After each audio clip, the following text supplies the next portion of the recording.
progressing. Very soon, some of you will be graduating. While some of you are just started, you just matriculated, and many of you you have done first level, second level, you have entered the third level. Some of you are in your final years. But the good news is that all of you will all graduate. All right, that is the prayer, and that's what we are trusting God for. All right. So we just to recap what we talked about last month about anemia and malaria. So we said when a woman is pregnant, part of the things that we want to monitor is her blood level, our PCV, what we call the pack cell volume. All right. The reason why we want to do that is because the baby is solely dependent on the mother for everything, for nutrition, for everything that the baby needs to survive. And if the mother does not have enough blood, or commonly called we say blood, pack cell volume. When we say pack cell, we're talking about the cells that are contained in the blood. When you bleed, it's liquid that comes out of the blood, but that blood is made up of plasma, it's made up of certain cells. You have the red blood cells, you have the white blood cells, and you have the platelets. Now we're talking about the red blood cells, pack cell volume. So is the reason why we are concerned about the red blood cells is because it is the red blood cells that has the hemoglobin that is able to carry oxygen to every part of the body, and that is what carries oxygen to the baby through the placenta. And what is the normal level for pack cell volume for a woman? If she's not pregnant, we're talking about anything 35, 37 is good. But once she's pregnant, in some places 33 will be the cutoff. For us in this part of the world, we have lowered it because we realize that a lot of our women, 30 and above, they tend to do well. So we say 30% and above. So when you do your blood test and your blood test says 32, 31, 30, 33 and above, you're fine. But anything less than that, that means your blood level is low. And what we will do at that time is not dependent on what stage of pregnancy you are. If you are close to delivery and you have mild anemia, talking about 28, 29, no problem. We just ask you to just ensure that you take your hematinics and we prepare for your delivery. But if it's far from delivery, then we ask you to be on supplements. 2 weeks, 3% increase is achieved. So a lot of women within a period of time they'll be able to build up their blood level. But if it's dangerously low, what we call severe anemia, less than 20%, then we may need you to take blood because that is the fastest way to build your blood level. Of course, when we do that, we have to also find out why are you anemic? Why you see a woman and says her PCV is 20%, 25. What happened? Why is your PCV low? So we start querying. Has she been vomiting? Has she's not been eating? Oh, this pregnancy, is it the fifth pregnancy or the sixth pregnancy? Is it that she got pregnant and 3 months after she covered? Or is she bleeding? Or is she having malaria? Because if you have repeated malaria not treated, malaria can break down your red blood cells and then you come down with anemia. So there are so many things that will be going through our mind. So part of the thing we do when we make a diagnosis of anemia is to find out why the anemia. And once we find out the cause, we will treat and then we will correct the anemia and you will do well. Okay? So that is just a summary of what we talked about um, last month. And that we also say that there are certain fruits, vegetables that you should be taking that will help to also maintain and build your blood level. Now, we said that once the woman is pregnant, there's what we call physiological anemia, meaning that you're not bleeding, meaning that you don't have any malaria, nothing. But your blood level will drop compared to a non pregnant woman. Why? Because of what we call physiological anemia. when you are pregnant, your total blood volume increases. And this is to prepare you for delivery. Because when you deliver, you will lose blood. And so, what the body tends to do is to increase the total blood volume, not necessarily the cells. So that when you lose blood, you don't lose as much cells as you have lost if the volume was not increased. So that way, the body is able to compensate and then you do well. So that alone would naturally reduce your pack cell volume. All right. So we encourage you to ensure you eat healthily. You know, a lot of fruits, vegetables. All right. All of these will help. However, if you're not the type that does vegetable, you don't do all those more, then you must be on supplement because the things that are contained in these vegetables and fruits that you're supposed to take are contained in the supplements that are given to you.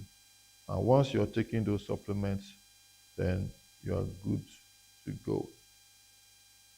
All right. So the second common condition we talked about was malaria. Malaria is very common. I've not seen any woman. It's possible. For those of you that are here, how many of you have had malaria since you got pregnant? Or you've had to treat for malaria? You've not? Ah, you've not? Oh, really? Okay, that's good.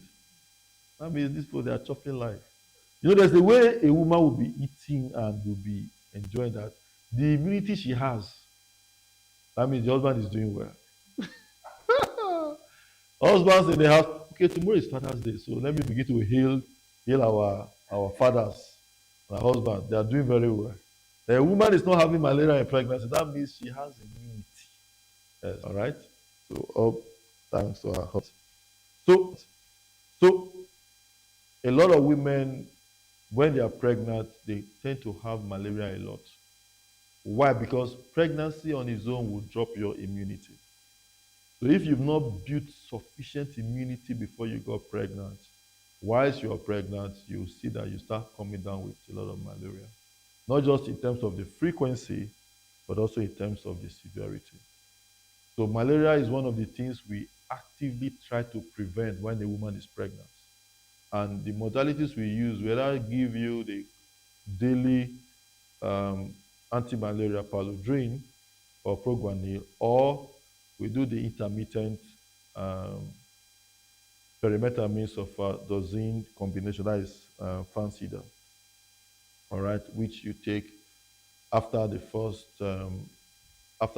trimester, 3 to 4 to 6 months, 4 to 6 weeks after that, and then the last one before 36 weeks of pregnancy. You do that, and then you are able to prevent the patient from having malaria. Even if she does have malaria, it will not be as severe as it should. All right. It is because of the effect of malaria in pregnancy. That is why we do that. So, how many of you are taking anti-malaria prevention, prophylaxis? The part of your medication, there's this one you take every day, white, paludrin. You're taking that. Very good.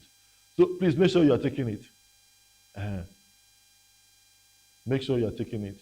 Uh, so, it is what will prevent you from having malaria. That's why you've not had malaria. All right. So keep at it because when you have malaria, malaria can affect pregnancy. It can cause abortion, miscarriage. It can reduce. It can cause intrauterine growth restriction. All right. Yes. Low birth weight, placenta, so that when the baby is born, baby will be born with malaria. All right. And all the time that you have to spend in the hospital. All right. So malaria in pregnancy can kill. It's just that for us in this part of the world, in our socio-economic group, it's not common. Again, because of the built up immunity. But in very less privileged parts of the world, in very less privileged socio-economic strata, malaria can kill in pregnancy if not adequately handled, yes, taken care of. All right. So that's what we talked about last week, and then you treat for malaria when detected, and then you ensure that the patient is on the anti-malaria prophylaxis. So we go to the prophylaxis. So we go to the third common tract infection in pregnancy. So urinary tract infection is common in pregnancy.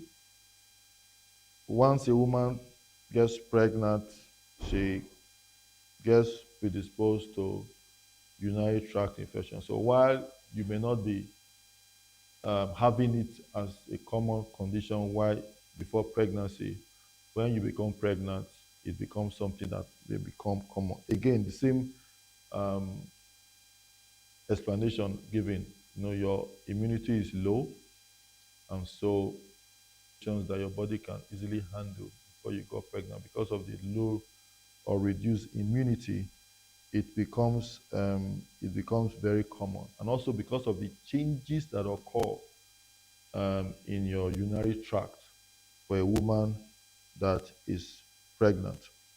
All right, so it's something that may become common. All right. So how do you make a diagnosis of urinary tract infection? It's important to state that some women may have infection, but they're not aware. So what we call asymptomatic bacteriuria. That means there's an infection in the bladder, but the woman does not have any symptoms. And what are the symptoms that will make you think that I think I have infection, urinary tract infection? You pee frequently. You're always going to toilet to as you are coming out, few minutes again, you are feeling like, and when you go, you don't feel as if everything came out. All right. And when it's coming out, you are feeling pain, the burning sensation. That way you will know that, and then when you feel pressed, it's like it must come out now, and you literally want to rush to the bathroom. Yes. So once you start having all of those, and then you have this sharp lower abdominal pain below your belly buttons. Once you start having that, it shows that there is an infection. All right. Now, a lot of women, if it progresses to affect the kidney, you can start having things like fever, night sweats, all right, chills, and these are things that will now begin to happen, and then you can have pain on your flanks. Once you start having pains on your flanks, it means that the infection have ascended to your kidneys, and you're having what we call pyelonephritis. So the thing to do is to, once you start feeling like that, is to come in and be tested. We'll test your urine, we'll culture it and see what bacteria was grown and what that bacteria is sensitive to. Now, yeah, because we know that some women may have infection, but it may not show. They won't have any symptoms. So that's why every woman that comes to do antenatal in our clinic, they do urinary test every time they come to the clinic. All right? Every time they come to the clinic, they must do urinary test. What does that urine test? To test whether you have sugar, high blood sugar, that is diabetes. It will test whether you have infection. If there is protein in your urine or nitrite, we call it nitrite. Nitrite is indicative of a possible urinary tract infection. Presence of leukocytes, a lot of white blood cells. White blood cells are the soldiers that fight infection in the body. You're not supposed to find them in your urine. If you now find them a lot in the urine, that means the body is actively fighting an infection. All right, and then so you want to find that. So that is why that is the first test we do for pregnant women that we use to screen to find out if everything is okay. Once you do your urine test and everything shows negative, negative, negative, negative, then you're good. All right? And then, but if it shows, then we now go ahead to now do further test. All right? So how does urinary tract infection Is it bad? Is it dangerous? If I have urinary tract infection, should I worry? Well, I will say that if urinary tract infection is not treated, it can become really, really bad. It can affect the baby, it can affect the pregnancy, it can affect you. And that is why once you have urinary tract infection, it should be treated. Now, for the patient, if you have urinary tract infection and it's not treated, it can ascend, it can affect your kidneys. I know once your kidneys are affected, that can really become that can really become very bad. All right. Women, once you have your kidneys affected or you have urinary tract infection that is not treated, it can predispose you to having what we call premature labor. You know, the bladder is very close to the uterus. They are friends. The bladder is sitting on part of the uterus. If the bladder is infected, the bladder will irritate the uterus, and the uterus will now begin to cramp, will begin to contract. And if nothing is done, whatever is inside that uterus, it will come out. And that is why once with a woman, we suspect a woman has a UTI, we must treat. You must make sure you treat as soon as possible. If not, before you know what is happening, the woman will start having contractions, and those contractions will now progress to real labor pains, and then you'll have a preterm labor. And depending on what stage of pregnancy she was, can either have a miscarriage or she has a preterm delivery. And then, depending on the age, will determine whether the baby will make it or not. All right. Sometimes, because of the premature labor, baby will be born prematurely with low birth weight. All right.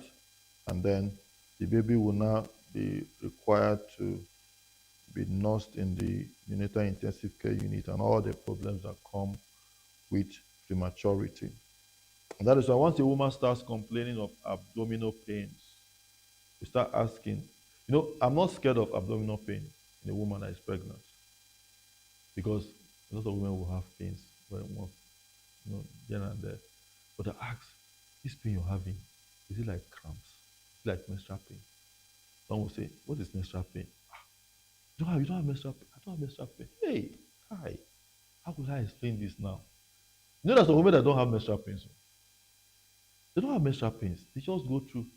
Meanwhile, some of them they collected other people's menstrual pain and added to their own. It's really bad.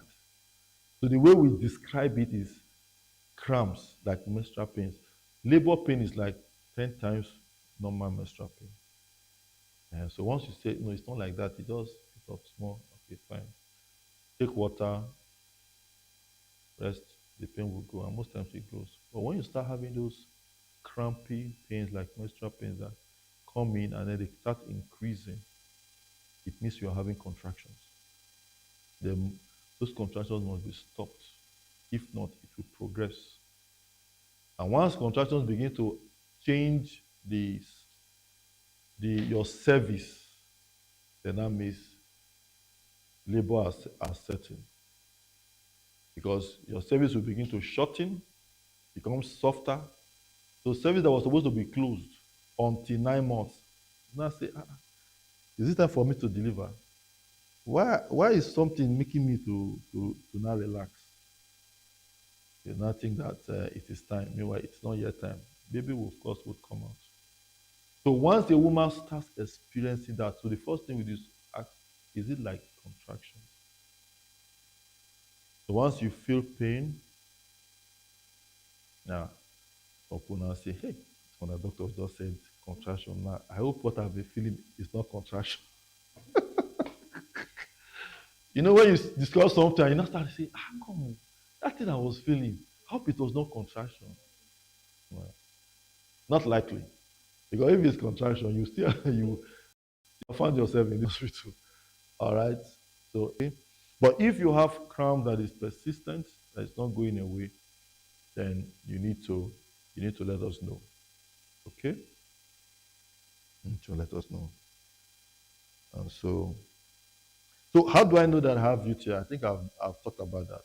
No, like I said before, sometimes it could be asymptomatic and you will not know. But when you do your test and it picks protein or nitrite, then we can now further go ahead and do a culture to determine if there is an infection or not. Of course, if you have those symptoms that I talked about, burning sensation, pain during micturition, increased number of times you go to the toilet, all of those things are all indications. Then we need to do a culture, and once it comes out and it's positive, then we'll treat with antibiotics. Usually, if you take antibiotics for 3 to 7 days, you should be fine. All right, should be able to take care of it, and then everything will be okay. So, can UTI be prevented? Is it possible for me not to have UTI at all in pregnancy? Because the way MD is discussing this thing, I don't want to even experience it at all. Is it possible? Yes, it's possible. It's possible. You know, there are women who hold urine. Once they step out of their house, they tell themselves, I cannot use any place except my house. And then you now drink water, and then you now become pressed. And then you now tell yourself, I must wait until I get to my house. And then you're now holding the urine. The urine is now holding you. You're holding the urine. The urine is holding you until you now get to your house. Now you have kept that urine for some time. And once you hold that urine for too long, you know, those it creates like a very enabling environment for organisms to begin to grow. Yes. So what do you do? Try not to hold your urine. All right. Once you feel like pain, you just go and then you pee. And then also be very careful where you use, because a lot of public toilets are not clean. You can easily get infected. I know it's easy for a woman to get infected than for a man. No man, a woman's one is just direct. All right. So you're careful where you use. All right. And then you're also careful how you wipe when you use the toilet. You don't do like this. You just pack everything. So you are careful how you wipe, then you wash. Just ensure you do the proper things, okay? And then you ensure that you're stopping life. You are eating healthily. Your immune system is good. You won't have UTI, okay? And then everything will be fine. All right.